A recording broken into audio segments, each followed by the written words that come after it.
আসসালামাইকুম, welcome to BD study apps.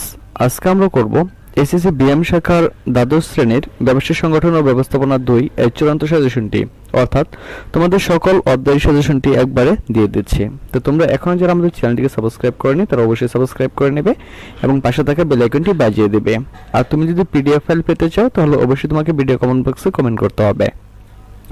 আর একটি কথা না বলে নেই, তোমাদের জন্য কিন্তু এই সাজেশনটা অনেক কষ্ট করে তৈরি করি, তাই অবশ্যই দুই একটি শেয়ার দিয়ে দেবে, তাহলে অনেক খুশি হব।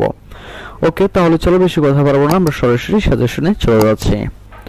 তো প্রথম অধ্যায় হচ্ছে তোমার ব্যবস্থাপনার মৌলিক ধারণা। তো এর সংক্ষিপ্ত প্রশ্ন এবং উত্তর। 1. ব্যবস্থাপনা বলতে কি বোঝায়? ব্যবস্থাপনার সংজ্ঞা দাও। তো বিএম, এটা দেখো অনেক গুরুত্বপূর্ণ একটি প্রশ্ন। 2010 এ আসছিল, 12 আসছিল, 2013 তে আসছিল, 2018 তে আসছিল। তো আমি তোমাদের এই মুহূর্তে শুধু সংক্ষিপ্ত প্রশ্নগুলো দিয়ে দিচ্ছি, ঠিক আছে? রচনামূলক প্রশ্নগুলো তোমরা আরেকটু পরে পাবা, হয়তোবা আজকে না দিলেও হয়তোবা কালকে 10টা 11টার মধ্যে পেয়ে যাবা। কারণ হইতেছে তোমাদের আমার অধিকাংশ লেখা শেষ, প্রায় 2 অধ্যায়ের মতো আমি লিখে ফেলেছি, আর হাতে হয়তো 3টা অধ্যায় আছে, আর ওইগুলো লিখতে মোটামুটি ভালো সময়ই লাগবে। তো তুমি এটা শেষ করতে থাকো, আর তুমি যদি এগুলো শেষ করতে পারো তাহলে বড় প্রশ্নগুলো তুমি এখান থেকে উত্তরগুলো দিতে পারবে একই রকম। ওইভাবে এই সাজেশনটা তৈরি করা হয়েছে। তো 1. ব্যবস্থাপনা বলতে কি বোঝায়? ব্যবস্থাপনার সংজ্ঞা দাও। উত্তর, ইংরেজি ম্যানেজমেন্টের বাংলা প্রতিশব্দ হচ্ছে ব্যবস্থাপনা। এর দ্বারা কোনো কিছু পরিবর্তন করার কৌশলকে বোঝানো হয়। মূলত সুসংগঠিতভাবে এবং একই উদ্দেশ্যে পরিচালিত পারস্পরিক সহযোগিতামূলক কাজ যে সুষ্ঠু উপায়ে সম্পাদিত হতে পারে তাকে ব্যবস্থাপনা বলা হয়। তো ব্যবস্থাপনার বেশ কিছু সংজ্ঞা রয়েছে, তা নিম্নে তুলে ধরা হলো। 1. আধুনিক ব্যবস্থাপনার জনক হেনরি ফেরেলের মতে ব্যবস্থাপনা হলো পূর্বানুমান ও পরিকল্পনা, সংগঠন, নির্দেশনা, সমন্বয় ও নিয়ন্ত্রণ। ইএফএল বিট বলেন ব্যবস্থাপনা হলো পরিকল্পনা, সমন্বয় সাধন, নিয়ন্ত্রণ ও উৎসাহদানের সামাজিক প্রক্রিয়া। তো উপরোক্ত সংজ্ঞার আলোকে বলা যেতে পারে যে ব্যবস্থাপনা হচ্ছে একটি দল বা প্রতিষ্ঠানের উপকরণাদির দক্ষ ব্যবহারের মাধ্যমে পূর্বনির্ধারিত উদ্দেশ্য অর্জনে নির্মিত একটি কর্মপ্রক্রিয়া বিশেষ। তারপর আছে 2. ব্যবস্থাপক যা করেন তাই ব্যবস্থাপনা, এই কথাটির অর্থ কি বুঝিয়ে লেখো। এটা বিএম 2013 তে আসছিল। তো উত্তর হচ্ছে প্রখ্যাত লেখক এলেন বলেন যে ব্যবস্থাপক যাই করেন তাই ব্যবস্থাপনা। এর মাধ্যমে তিনি বোঝাতে চেয়েছেন যে একজন ব্যবস্থাপক তার কার্যাবলীর মধ্য থেকে পরিকল্পনা, সংগঠন, নির্দেশনা, সমন্বয়, প্রেরণা ও নিয়ন্ত্রণ যে কাজ করেন তাকে তিনি ব্যবস্থাপনা বোঝাতে চেয়েছেন। তিনি লক্ষ্য ও উদ্দেশ্যের আলোকে কর্মক্ষমতাকে বোঝাতে চেয়েছেন। কিন্তু বাস্তবতা হলো ব্যবস্থাপনার সংজ্ঞা হিসেবে এটি মোটেও গ্রহণযোগ্য নয়। কারণ 1 নম্বরে দেখো, ব্যবস্থাপক তার কর্মঘণ্টার মধ্যে এমন সব ব্যক্তিগত কাজ যেমন কুশগল্প, পার্কে বেড়ানো, খেলাধুলা, দুর্নীতি, স্বজনপ্রীতি ইত্যাদি বহু ধরনের কাজ করতে পারেন, যা কখনো ব্যবস্থাপনার কাজ হিসেবে বিবেচিত হয় না। তো 2 নম্বরে রয়েছে ব্যবস্থাপনার মূল কাজগুলো সংজ্ঞার আওতায় আনা হয়নি। সুতরাং এই কথা দ্বারা ব্যবস্থাপনা সম্পর্কে ধারণা লাভ করা সম্ভব নয়। এর ব্যাখ্যা দ্বারা ব্যবস্থাপনার দৈনন্দিন কাজের একটি তালিকা পাওয়া গেলেও ব্যবস্থাপনার স্বরূপ অনুধাবন করা যাবে না। এই কারণে এটিকে ব্যবস্থাপনার সংজ্ঞা হিসেবে গ্রহণ করা যায় না। তাই অর্থাৎ আমরা সকলেই জানি যেটা ব্যবস্থাপনা হয় সেটা মূলত একটি প্রতিষ্ঠানের কার্যাবলী নিয়েই হয়ে থাকে, ব্যক্তিগত কোনো কাজ নয়। ঠিক আছে? তো আমি বেশি কথা বাড়াচ্ছি না, সরাসরি আমরা কি করবো, প্রশ্নও দেখবো এবং উত্তর দেবো। বেশি কথা বলবো না, তাহলে ভিডিওটা অনেক লম্বা হয়ে যাবে। 3 নম্বর রয়েছে ব্যবস্থাপনা প্রক্রিয়া কি। 2012 সালে আসছিল, খুবই ইম্পর্টেন্ট একটি প্রশ্ন, পড়ে নেবে সুন্দর করে। সুষ্ঠুভাবে ব্যবসায়িক প্রতিষ্ঠান পরিচালনার জন্য গৃহীত ধারাবাহিক কার্যাবলীকে ব্যবস্থাপনা প্রক্রিয়া বলে। ব্যবস্থাপনা প্রক্রিয়া সম্পর্কে তাই বলা যায় ব্যবস্থাপনার উদ্দেশ্য অর্জনের জন্য পরিকল্পনা প্রণয়ন, সংগঠিতকরণ, কর্মী নিয়োগ, নির্দেশনা, তারপর হচ্ছে প্রেরণা দান, সমন্বয় সাধন এবং নিয়ন্ত্রণ সংক্রান্ত ধারাবাহিক কার্যাবলী হলো ব্যবস্থাপনা প্রক্রিয়া। ব্যবস্থাপনা মূলত একটি প্রক্রিয়া, কারণ যে কোনো ব্যবস্থাপনা কতগুলো কার্যের সমষ্টি। এ প্রসঙ্গে জি.আর. টেরি বলেছেন ব্যবস্থাপনা হলো এমন একটি স্বতন্ত্র প্রক্রিয়া মানুষ ও অন্যান্য সম্পদ সমূহের সুষ্ঠু ব্যবহারের লক্ষ্য উদ্দেশ্য নির্ধারণ ও তা অর্জনে নিমিত্তে পরিকল্পনা, সংগঠন, উদ্যুক্তকরণ ও নিয়ন্ত্রণ কাজের সাথে সম্পৃক্ত। তো পরিশেষে বলা যায় যে প্রতিষ্ঠানের উদ্দেশ্য অর্জনের লক্ষ্যে নিয়োজিত উপায় উপাদান এর যথাযথ ব্যবহার নিশ্চিত করার পরিকল্পনা হতে শুরু করে নিয়ন্ত্রণ পর্যন্ত ধারাবাহিক যেসব কার্য সম্পাদন করা হয় তাদের একত্রে ব্যবস্থাপনা প্রক্রিয়া বলা হয়। 4 নম্বর রয়েছে একজন দক্ষ ব্যবস্থাপকের কি কি গুণ থাকা দরকার। তো উত্তর হচ্ছে একজন আদর্শ ব্যবস্থাপকের নানা দিকে বিভিন্ন ধরনের গুণের অধিকারী হতে হয়। একদিকে তিনি মালিকের স্বার্থে কাজ করেন, অপরদিকে তাকে শ্রমিক কর্মীদের স্বার্থও দেখতে হয়। তাই ব্যবস্থাপকীয় গুণাবলী নিম্নে সংক্ষেপে আলোচনা করা হলো। নাম্বার 1, সাধারণ জ্ঞান। একজন ব্যবস্থাপককে উচ্চশিক্ষার পাশাপাশি সাধারণ জ্ঞানের অধিকারী হতে হবে। যে প্রতিষ্ঠানে তিনি কাজ করেন সে বিষয়ে তার জ্ঞান থাকা বিশেষ প্রয়োজন। 2 নম্বর হচ্ছে সুস্বাস্থ্য। একজন ব্যবস্থাপককে অবশ্যই সুস্বাস্থ্যের অধিকারী হতে হবে, কারণ তাকে কিছুটা প্রতিষ্ঠানে সরাসরি কাজ করতে হয় এবং কিছুটা মানসিকভাবে কাজ করতে হয়। 3 নম্বর, যোগাযোগ দক্ষতা। ব্যবস্থাপকের কর্মঘণ্টার 85% সবসময় যোগাযোগ ব্যয় করতে হয়। তাই যে ব্যবস্থাপক এ বিষয়ে দক্ষতা অর্জন করতে পারে সে প্রতিষ্ঠানে উন্নতির দিকে এগিয়ে যায়। 4, আত্মনিয়ন্ত্রণ ও ধৈর্য। ব্যবস্থাপক প্রত্যেক কাজে সফল নাও হতে পারেন, সুতরাং অকৃতকার্যতার ক্ষেত্রে তাকে সংযমী হতে হবে। আবেগের বশবর্তী হয়ে কোনো কাজ করা যাবে না। একজন সার্থক ব্যবস্থাপক জয় পরাজয় সমানভাবে গ্রহণ করে সামনে এগিয়ে যাবে। 5 নম্বর, প্রতিযোগী মনোভাব। ব্যবস্থাপককে মনে রাখতে হবে যে এই ধরনের প্রতিষ্ঠান একটি নয় এবং সে শুধু একা ব্যবস্থাপক নয়, তাকে প্রতিযোগী মনোভাব নিয়ে প্রতিষ্ঠান কর্মক্ষেত্রে নতুনত্ব, উদ্ভাবন ও সৃজনশীল শক্তির ব্যবহার করতে হবে। তারপর হচ্ছে উদ্ভাবনী শক্তি। উদ্ভাবনী শক্তির দ্বারা ব্যবস্থাপক তার প্রতিষ্ঠানকে সর্বোচ্চ এগিয়ে নিয়ে যেতে সক্ষম হন। তারপর হচ্ছে নমনীয়তা। ব্যবস্থাপকের পরিবর্তনশীল অবস্থার সাথে খাপ খাওয়ানোর জন্য অবশ্যই নমনীয় হতে হবে। তারপর রয়েছে পরিশেষে বলা যায় যে একজন ব্যবস্থাপক প্রতিষ্ঠানের নেতা ও নিয়ন্ত্রক, তাই তাকে এসব গুণের পাশাপাশি মনোরম ব্যক্তিত্ব, শ্রদ্ধাশীল, ন্যায় বিচারক, সাহসী, সাহায্যকারী, দায়িত্বশীল ও মানবিক গুণাবলীর অধিকারী হতে হবে। তো 5 নম্বর রয়েছে ব্যবস্থাপনার স্তর কি। এটা বিএম 2017 সালে দিয়েছিল, খুব ইম্পর্টেন্ট একটি প্রশ্ন। যে কোনো প্রতিষ্ঠানের কার্যক্রম পরিচালনা করার জন্য ব্যবস্থাপককে নানা ধরনের কার্যক্রম করতে হয়। এই কাজগুলো কোনো একজন বা একদল কর্মী দ্বারা করা সম্ভব নয়। ফলে সুশৃঙ্খল, ধারাবাহিক ও সমন্বিত গঠনের কার্যক্রম পরিচালনার লক্ষ্যে ব্যবস্থাপনা প্রক্রিয়াকে বিভিন্নভাবে ভাগ করা হয়ে থাকে, আর একে বলা হয় ব্যবস্থাপনা স্তর। তো মূলত ব্যবস্থাপনার স্তর হচ্ছে 3টি। 1 নম্বর উচ্চস্তরীয় ব্যবস্থাপনা, 2 নম্বর মধ্যস্তরীয় ব্যবস্থাপনা, 3 নম্বর নিম্নস্তরীয় ব্যবস্থাপনা। ঠিক আছে। তারপর হচ্ছে ব্যবস্থাপনার সর্বজনীন ব্যাখ্যা করো। খুবই ইম্পর্টেন্ট একটি প্রশ্ন, সবচেয়ে গুরুত্বপূর্ণ প্রশ্ন কিন্তু এটা। ব্যবস্থাপনার সর্বজনীন ব্যাখ্যা করো, বিএম 2019, সবচেয়ে গুরুত্বপূর্ণ প্রশ্ন। তো ব্যবস্থাপনা বিশ্বব্যাপী কিংবা সর্বব্যাপী। একটি পরিবারের যেমন ব্যবস্থাপনা প্রয়োজন, তেমনি একটি শিল্প কারখানা, মসজিদ, মন্দির, গির্জা, স্কুল, কলেজ, বিশ্ববিদ্যালয় বা ব্যক্তিগত, পারিবারিক, সামাজিক, রাজনৈতিক ও রাষ্ট্রীয় ব্যবসায় ব্যবস্থাপনা অপরিহার্য। ব্যবস্থাপনার সমুদয় কাজ যথা পরিকল্পনা, সংগঠন, কর্মসংস্থান, নেতৃত্বদান, সমন্বয় সাধন ও নিয়ন্ত্রণ যে কোনো প্রতিষ্ঠান প্রচলায় কিংবা প্রচেষ্টায় চালিকা শক্তি হিসেবে কাজ করে। এ কারণে দার্শনিক সক্রেটিস যেমন ব্যবস্থাপনাকে সার্বজনীন হিসাবে স্বীকৃতি দিয়েছিলেন, ঠিক তেমনি টেলরও ও ফেওয়ালও তার সাথে একমত পোষণ করেছেন। ওকে, তারপর হচ্ছে 7, ব্যবস্থাপনার সামাজিক দায়িত্বগুলো কি কি। এটা হবে ব্যবস্থাপনার সামাজিক দায়িত্বগুলো কি কি। তো বিএম 2013 সালে দিয়েছিল এটা।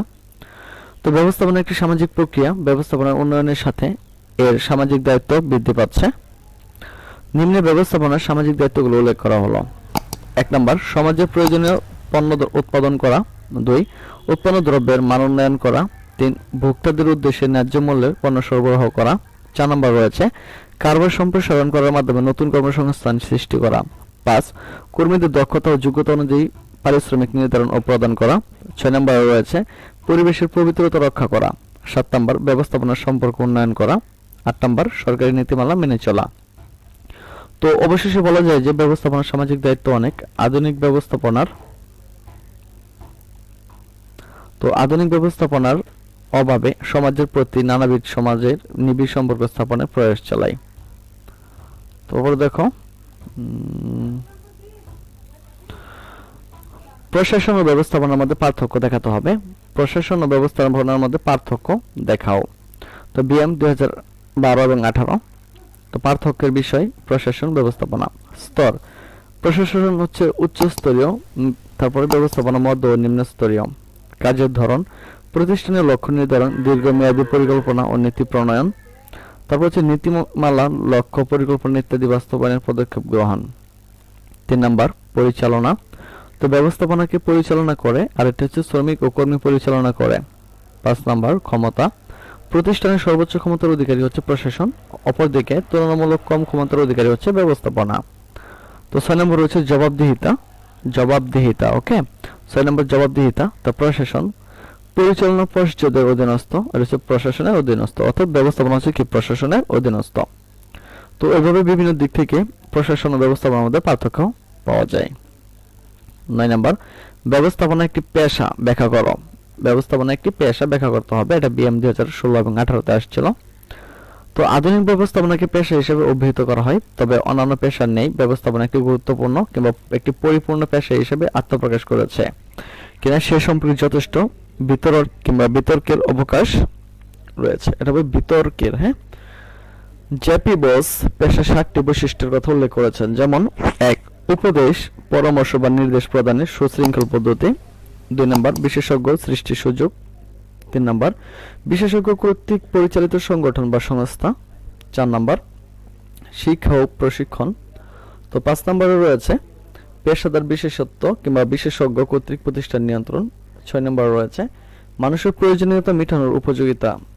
7 নতুন জ্ঞান বা ধারণার লাভের মানসিকতা। আর সকল বৈশিষ্ট্যমণ্ডিত কর্মকাণ্ডকে পেশা হিসেবে বিবেচনা করা যায়।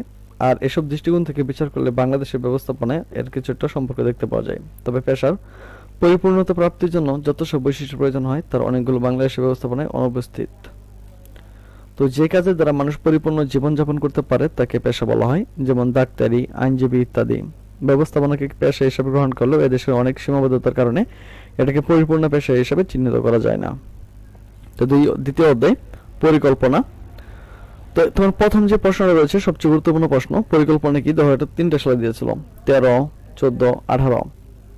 তো পরিকল্পনা হলো ব্যবস্থাপনার প্রাথমিক ও গুরুত্বপূর্ণ মৌলিক কাজ। এটি ব্যবস্থাপনার অন্যান্য সকল কাজের ভিত্তি স্বরূপ। পরিকল্পনার আলোকে ব্যবস্থাপনার সকল কাজ সম্পাদিত হয়। সাধারণত ভবিষ্যতে কি হবে, কিসের সাহায্য করা হবে তার অগ্রিম চিন্তাকে পরিকল্পনা বলা হয়। তো নিম্নে পরিকল্পনার কিছু প্রামাণ্য সংজ্ঞা তুলে ধরা হলো। 1 নিউম্যান বলেন ভবিষ্যতে কি করতে হবে তার অগ্রিম সিদ্ধান্তই হলো পরিকল্পনা। 2 গ্রেগ রিডের সংজ্ঞা অনুসারে সুনির্দিষ্ট লক্ষ্য সাধনের উদ্দেশ্য উপাদান সমূহের সংগঠন প্রচেষ্টাকে বলা হয় পরিকল্পনা। তো পরিশেষে বলা যায় যে পরিকল্পনা হলো ব্যবস্থাপনার প্রথম ও প্রধান কাজ। একটি উত্তম পরিকল্পনার মাধ্যমে একটি প্রতিষ্ঠান দ্রুত উন্নতি লাভ করতে পারে। তারপরে দেখো আমাদের যে 2 নম্বর প্রশ্নটা রয়েছে এটা খুব গুরুত্বপূর্ণ প্রশ্ন, এগুলো তোমাকে একটু গুরুত্ব দিয়ে পড়তে হবে। তো 1 নম্বর দেখো 2 নম্বরটা কি আছে, পরিকল্পনার আইনা বলতে কি বোঝো? তো এটা বিএম 2014 আসছিল, 16 আসছিল, 2018 আসছিল, ঠিক আছে। তো ভবিষ্যতে কি করতে হবে তার অগ্রিম সিদ্ধান্তই হলো পরিকল্পনা। তাই পরিকল্পনার কাজকে সম্পূর্ণ করার জন্য বিভিন্ন তথ্য উপাত্তের উপর ভিত্তি করে কাজ করতে হয়। তাই পরিকল্পনা এইসব বিষয় ভালোভাবে প্রয়োগ করতে জানলে পরিকল্পনা হবে সফল। যেসব বাস্তব অবস্থার মাধ্যমে পরিকল্পনা বাস্তবায়ন করতে হয় সেই সকল অবস্থাকে পরিকল্পনার আঙিনা বা পটভূমি বলা হয়। তো সুতরাং বলা যায় যে সময় পরিকল্পনা করা হয় তা বাস্তবায়নের সময় সর্বদা এই অবস্থা নাও থাকতে পারে। পরিবেশ অনুকূল বা প্রতিকূল হতে পারে। যে পরিবেশের মধ্যে পরিকল্পনা বাস্তবায়িত হয় তাকে পরিকল্পনার আঙিনা বলা হয়। 3 নম্বর লজিস্টিক বলতে কি বোঝো? খুব গুরুত্বপূর্ণ একটি প্রশ্ন, এটা তোমাকে অবশ্যই খুব মনোযোগী সহকারে পড়তে হবে। তো লজিস্টিক শব্দটি মূলত সামরিক সংগঠন হতে নেওয়া হয়েছে। সামরিক প্রশাসনের লজিস্টিক বলতে একটি নির্ধারিত সময়ে প্রয়োজনীয় গোলাবারুদ, রসদ, আহতদের চিকিৎসা ইত্যাদি অবস্থাকে বোঝায়। কিন্তু বর্তমানে শিল্প প্রতিষ্ঠানের সহায়ক উপকরণাদি সংগ্রহ করা ও সময়মতো তাদের সংশ্লিষ্ট শাখায় পৌঁছানোর কাজকে লজিস্টিক বলা হয়। তো পরিকল্পনা বাস্তবায়নের গুরুত্ব অনেক। লজিস্টিকের বিষয়কে আজকাল আরো ব্যাপকতর অর্থে ব্যবহার করা হচ্ছে। তো পরিশেষে বলা যায় যে যথাযথ স্থানে ও উপযুক্ত সময়ে প্রয়োজনীয় সম্পদ পাওয়ার নিশ্চয়তাকে লজিস্টিক বলা হয়।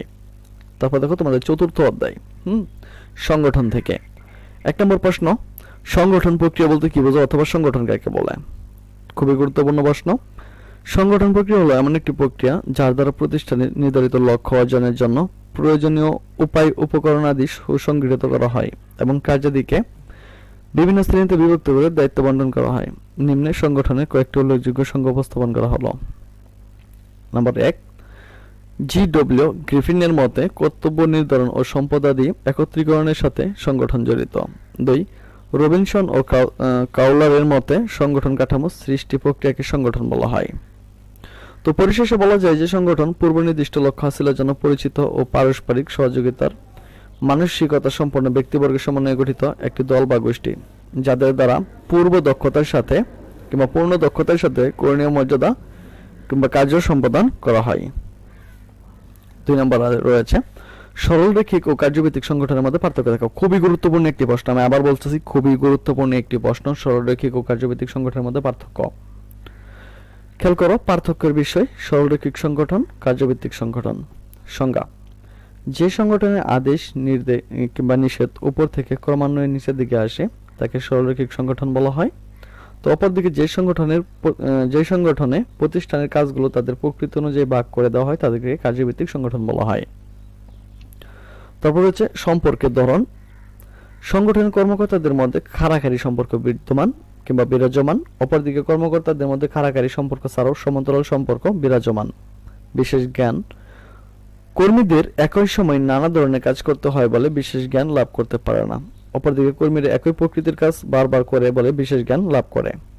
কার্যক্ষেত্র: ছোট আকারের প্রতিষ্ঠানের ক্ষেত্রে বেশি প্রযোজ্য, মাঝারি ও বৃহদায়তন প্রতিষ্ঠানের ক্ষেত্রে অধিক প্রযোজ্য। ঠিক আছে। তারপর হচ্ছে সংগঠন কাঠামো কি অথবা সংগঠন চার্ট কি। খুবই গুরুত্বপূর্ণ একটি প্রশ্ন। কোন প্রতিষ্ঠানের সাংগঠনিক কাঠামোকে চিত্রের সাহায্যে বা লিখিত তালিকা আকারে সংগঠনের বিভিন্ন বিভাগ বা উপবিভাগের দায়িত্বপ্রাপ্ত কর্মকর্তা ও কর্মচারীর পারস্পরিক সম্পর্কের সংক্ষিপ্ত চিত্র বা তালিকা, এতে কে কার উপর বা নিচের পদে অধিষ্ঠিত বিভাগ বা উপবিভাগ তা দেখানো হয়। কিংবা পঞ্চম অধ্যায় কর্মী সংস্থান।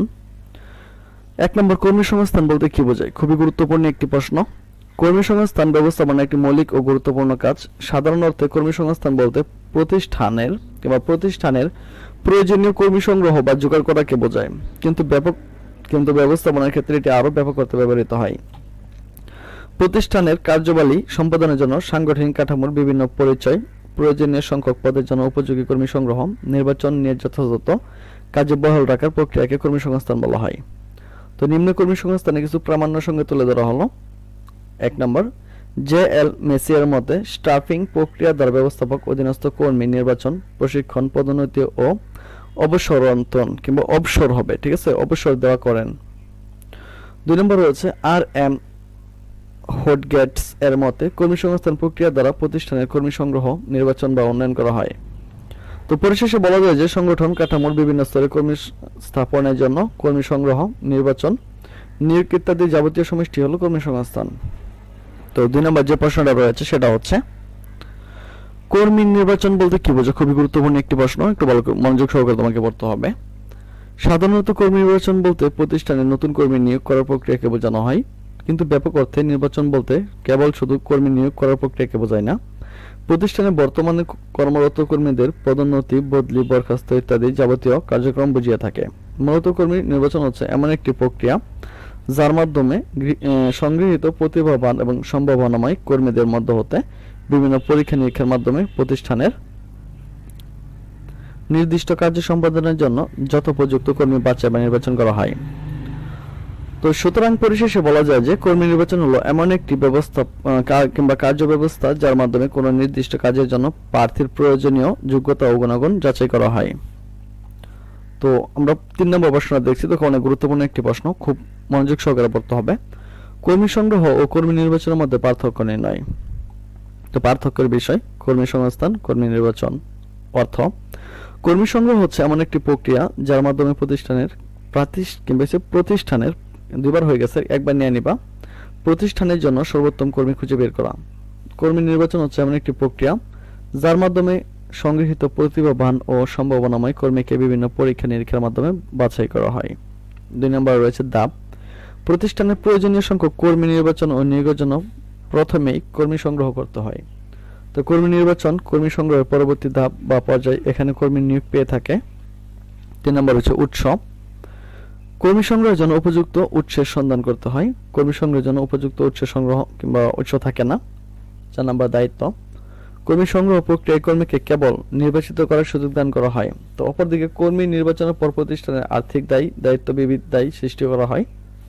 5 নম্বর হচ্ছে কাজের জটিলতা। কর্মী সংগ্রহ প্রক্রিয়ায় অপেক্ষাকৃতভাবে জটিল ও অনির্দিষ্ট। তো অপরদিকে কর্মী নির্বাচন প্রক্রিয়া তুলনামূলকভাবে সহজ ও নির্দিষ্ট। তো 4 নম্বরে রয়েছে প্রশিক্ষণ বলতে কি বোঝো? প্রশিক্ষণের সংজ্ঞা দাও। খুব গুরুত্বপূর্ণ একটি প্রশ্ন, খেয়াল করো। কোনো কাজে দক্ষতা, কর্মক্ষমতা বা প্রবণতা বৃদ্ধির মাধ্যমে কর্মীদেরকে অধিক দায়িত্ব পালনে সক্ষম করে তোলার প্রক্রিয়াকে প্রশিক্ষণ বলা হয়। এটা কর্মীদেরকে কার্য সম্পাদনে অভিজ্ঞতা অর্জনে সাহায্য করে। প্রশিক্ষণ সম্পর্কে কয়েকজন প্রখ্যাত ব্যক্তির মতামত নিম্নে উল্লেখ করা হলো। মাইকেল জুসিয়াসের মতে কর্মীদের কার্য সম্পাদনের প্রবণতা, দক্ষতা এবং সামর্থ্য বৃদ্ধিকল্পে যা ব্যবহৃত হয় তাই প্রশিক্ষণ। 2. এডওয়ার্ড বি ফিলিপো এর মতে প্রশিক্ষণ হলো সেই সকল কাজ যা নির্দিষ্ট কার্য সম্পাদনের জন্য কোনো কর্মীকে জ্ঞান বা দক্ষতার বৃদ্ধি ঘটায়। তো পরিশেষে বলা যায় যে প্রশিক্ষণ হলো এমন একটি প্রক্রিয়া যার মাধ্যমে কর্মীদের কোনো নির্দিষ্ট কার্য সম্পাদনের জন্য ব্যক্তিগতভাবে কিংবা পদ্ধতিগতভাবে তাদের জ্ঞান, দক্ষতা, কার্যক্ষমতা ও মনোভাবের উন্নয়ন ঘটানো যায়। 5 নম্বরে রয়েছে পদোন্নতির ভিত্তি কি কি? পদোন্নতির ভিত্তি কি কি? খুব গুরুত্বপূর্ণ একটি প্রশ্ন।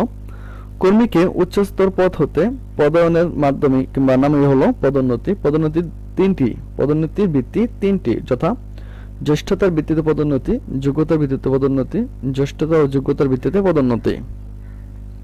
তো জ্যেষ্ঠতার ভিত্তিতে পদোন্নতি যখন প্রতিষ্ঠানে কর্মীদের বয়স বা তাদের চাকরির সময়কাল, অভিজ্ঞতা বা বর্তমান প্রতিষ্ঠানের চাকরির মেয়াদ ইত্যাদির উপর ভিত্তি করে পদোন্নতি দেওয়া হয়, তখন তাকে জ্যেষ্ঠতার ভিত্তিতে পদোন্নতি বলা হয়। তারপরে হচ্ছে যোগ্যতার ভিত্তিতে পদোন্নতি যখন কর্মীদের শিক্ষাগত যোগ্যতা, কর্মদক্ষতা, দায়িত্ববোধ, কর্তব্য পরায়ণতা, উপস্থিতির হার, প্রশিক্ষণ ইত্যাদির উপর ভিত্তি করে পদোন্নতি দেওয়া হয়, তখন তাকে যোগ্যতার ভিত্তিতে পদোন্নতি বলে। তারপরে রয়েছে জ্যেষ্ঠতা ও এটা হবে তোমার জ্যেষ্ঠতা ও যোগ্যতার ভিত্তিতে, ঠিক আছে? জ্যেষ্ঠতা ও যোগ্যতার ভিত্তিতে হবে এটা। আবার বলছি, জ্যেষ্ঠতা ও যোগ্যতার ভিত্তিতে পদোন্নতি হবে এটা। যখন প্রতিষ্ঠানে কর্মীদের পদোন্নতি জ্যেষ্ঠতা ও যোগ্যতার উভয় বিবেচনা করে প্রদান করা হয়, তখন তাকে জ্যেষ্ঠতা ও যোগ্যতার ভিত্তিতে পদোন্নতি বলা হয়। তৃতীয়, নির্দেশনা বলতে কি বোঝায়? নির্দেশনা কি? তো বিএম দেখো 2010, 12, 15 খুব গুরুত্বপূর্ণ একটি প্রশ্ন। সাধারণত নির্দেশনা বলতে প্রাতিষ্ঠানিক লক্ষ্য অর্জনের জন্য কর্মীদের নির্দেশ প্রদানকে বোঝায়। ব্যাপক অর্থে নির্দেশনা শুধু কর্মীদের আদেশ, উপদেশ, অনুরোধ, পরামর্শ দান ইত্যাদির সাথে সংশ্লিষ্ট কাজকেই নির্দেশনা বলা হয়। তো নিম্নে নির্দেশনার কিছু গুরুত্বপূর্ণ সংজ্ঞা তুলে ধরা হলো। প্রফেসর নিউম্যানের মতে যে পন্থায় একজন নির্বাহী তার অধস্তন কর্মীদের উপদেশ প্রদান করে তাই কর্মপন্থার ইঙ্গিত করেন। 2. মার্শা ই ডেমক এর মতে নির্দেশনা কার্য হলো প্রশাসনের হৃৎপিণ্ড যা কর্মপন্থা নির্ধারণ, আদর্শ নির্দেশ প্রদান এবং গতিশীল নেতৃত্বের সাথে জড়িত। তো পরিশেষে বলা যায় যে নির্দেশনা হলো উদ্দেশ্যজনের জন্য প্রতিষ্ঠানে নিয়োজিত কর্মীদের সামর্থ্যের সর্বোচ্চ ব্যবহারের নিমিত্তে তাদের কার্য সম্পাদনের অবহিত এবং আদেশ, নির্দেশ প্রদান, পরামর্শ দান তথা প্রয়োজনীয়ত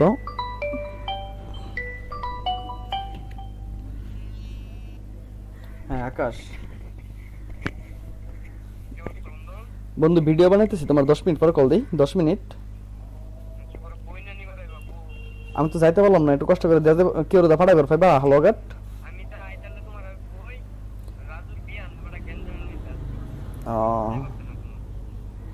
ঠিক আছে, আচ্ছা আমি তো ভিডিও বানাইতেছি। আচ্ছা ঠিক আছে, আমি দেখি যে একটু পরে আইতে পারি কিনা এই ভিডিওটা। ঠিক আছে ঠিক আছে, সরি। দেখো পরিশেষে বলা যায় যে নির্দেশনা হলো উদ্দেশ্য অর্জনের জন্য প্রতিষ্ঠানে নিয়োজিত কর্মীদের সামর্থ্যের সর্বোচ্চ ব্যবহারের নিমিত্তে তাদের কার্য সম্বন্ধে অবহিতকরণ, আদেশ, নির্দেশ প্রদান, পরামর্শ দান তথা প্রয়োজনীয় তত্ত্বাবধান ও গতিশীল নেতৃত্বের এক অবিরাম প্রক্রিয়া। 2 নম্বর রয়েছে প্রশাসনের হৃৎপিণ্ড হলো নির্দেশনা কিংবা কার্য আলোচনা করো। ঠিক আছে, খেয়াল করতে হবে। নির্দেশনা বলতে প্রাতিষ্ঠানিক লক্ষ্য অর্জনের জন্য কর্মীদের নির্দেশ প্রদানকে বোঝায়। ব্যাপক অর্থে নির্দেশনা শুধু কর্মীদের আদেশ, উপদেশ, অনুরোধ, পরামর্শ দান ইত্যাদির সাথে সংশ্লিষ্ট কাজকেই নির্দেশনা বলা হয়। এটি প্রতিষ্ঠানের গতি বা শক্তি হলো কিংবা একটি প্রতিষ্ঠানের গতি বা শক্তি হলো উত্তম নির্দেশনা। নির্দেশনাকে ইঞ্জিনের সাথে তুলনা করা যায়। মার্শাল ই ডিম্ক নির্দেশনাকে প্রশাসনের হৃৎপিণ্ড বলে আখ্যায়িত করেছেন। তিনি বলেছেন, নির্দেশনা হলো প্রশাসনের হৃৎপিণ্ড যা কর্মপন্থা নির্ধারণ, আদেশ ও নির্দেশনা কিংবা গতিশীল করা, সুতরাং কর্মী প্রচেষ্টাকে পরিকল্পনা মাফিক রূপান্তরিত করা, সঠিকভাবে নির্দেশ প্রদান, কর্মীদের পরিচিত করা, সময়মতো যোগাযোগ করা, তাই বলা যায় প্রশাসনের হৃৎপিণ্ড হলো নির্দেশনা। ঠিক আছে, তো এই প্রশ্নটা তো কিন্তু তোমাকে শিখতেই হবে, কেউ ছাড় দিবে না প্রশ্নটা। 3 নাম্বার, পরামর্শমূলক নির্দেশনা বলতে কি বোঝো? খুবই গুরুত্বপূর্ণ একটি প্রশ্ন।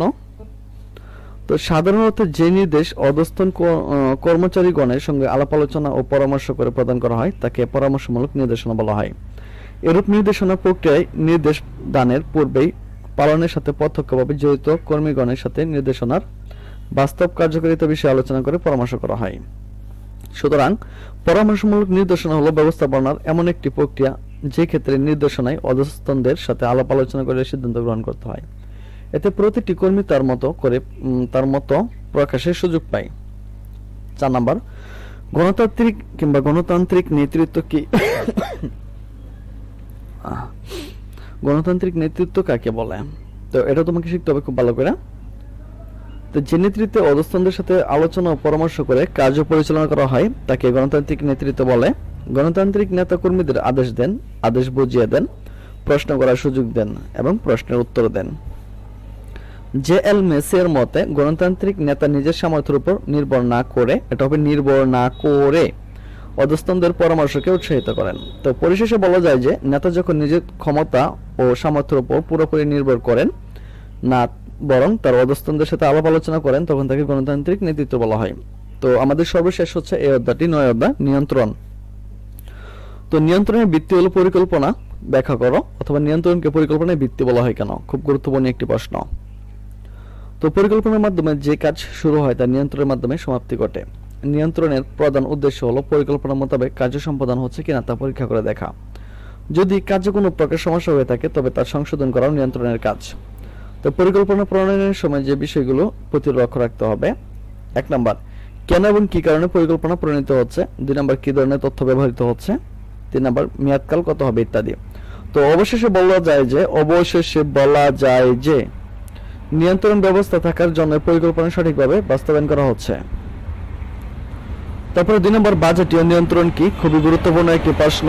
এটা দেখো 15 সালে দিয়েছিল, 17 সালে দিয়েছিল, 19 সালে। একটু খেয়াল করো, 2 বছর পর পর, ঠিক আছে? তো তোমাদের জন্য এবারকার খুবই গুরুত্বপূর্ণ একটি প্রশ্ন। তো বাজেটের আলোকে যে নিয়ন্ত্রণের ব্যবস্থা আরোপ করা হয় তাকে বাজেটীয় নিয়ন্ত্রণ বলে। বাজেট বলতে ভবিষ্যতের পরিকল্পনার সংখ্যাত্মক প্রকাশকে বোঝায়। অপরদিকে নিয়ন্ত্রণ হলো গৃহীত পরিকল্পনা, জারিকৃত নির্দেশনা এবং প্রতিষ্ঠিত নীতি মোতাবেক সবকিছু ঘটছে কিনা তা পরীক্ষা করে ব্যবস্থা গ্রহণ করা। তাই ব্যাপক অর্থে সংখ্যাত্মক পরিকল্পনার বাজেটের আলোকে প্রতিষ্ঠানের কার্যাবলীর সকল কিছুর নিয়ন্ত্রণকে বাজেটীয় নিয়ন্ত্রণ বলা হয়। তো নিম্নে বাজেটীয় নিয়ন্ত্রণের কয়েকটি সংজ্ঞা তুলে ধরা হলো। 1 নম্বর, E.F.L. ব্রেচ এর মতে বাজেটীয় নিয়ন্ত্রণ হলো কোনো প্রতিষ্ঠানের নির্ধারণের লক্ষ্যের সাথে তার অর্জিত ফলাফল পরিমাপ করতে পারার একটি ধারাবাহিক পদ্ধতি। 2 নম্বর, প্রখ্যাত ব্যবস্থাপনা বিশারদ আর টেরি এর মতে বাজেটীয় নিয়ন্ত্রণ হলো ব্যবস্থাপনা প্রক্রিয়ায় নিয়ন্ত্রণ কার্যক্রমের একটি অবিরাম প্রক্রিয়া, যেখানে প্রয়োজনীয় সকল ভুল সংশোধনের ব্যবস্থা করা হয়ে থাকে। তো পরিশেষে বলা যায় যে বাজেটীয় নিয়ন্ত্রণ হলো ব্যবস্থাপনা প্রক্রিয়ার একটি অন্তর্গত নিয়ন্ত্রণ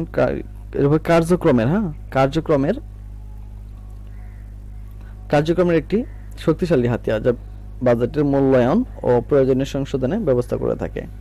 তো এই ছিল তোমাদের সম্পূর্ণ অধ্যায়গুলোর সাজেশনটি, আর এটা হচ্ছে তোমাদের সংক্ষিপ্ত সাজেশনটি, ঠিক আছে? বাকিটা তোমরা পেয়ে যাবে আগামীকাল দুপুর 12টার আগে।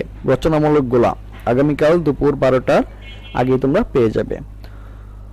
তো এতক্ষণ ধরে ধৈর্য সহকারে ভিডিওটি দেখার জন্য তোমাদেরকে জানাই অসংখ্য ধন্যবাদ। আর অবশ্যই সেই সাজেশনটি ভালো করে পড়বে, তাহলে তোমাদের কিন্তু রচনামূলক অনেক অংশই শেষ হয়ে যাবে, কেননা তোমার এখানেই রচনামূলক অনেক প্রশ্ন উত্তর রয়ে গিয়েছে। তো বিদায় নিচ্ছি এখান থেকেই, কথা হচ্ছে আবার একটি নতুন ভিডিওতে। সে পর্যন্ত সকলে ভালো থাকো, সুস্থ থাকো এবং সাথেই থাকো বিডি স্টাডি অ্যাপসের।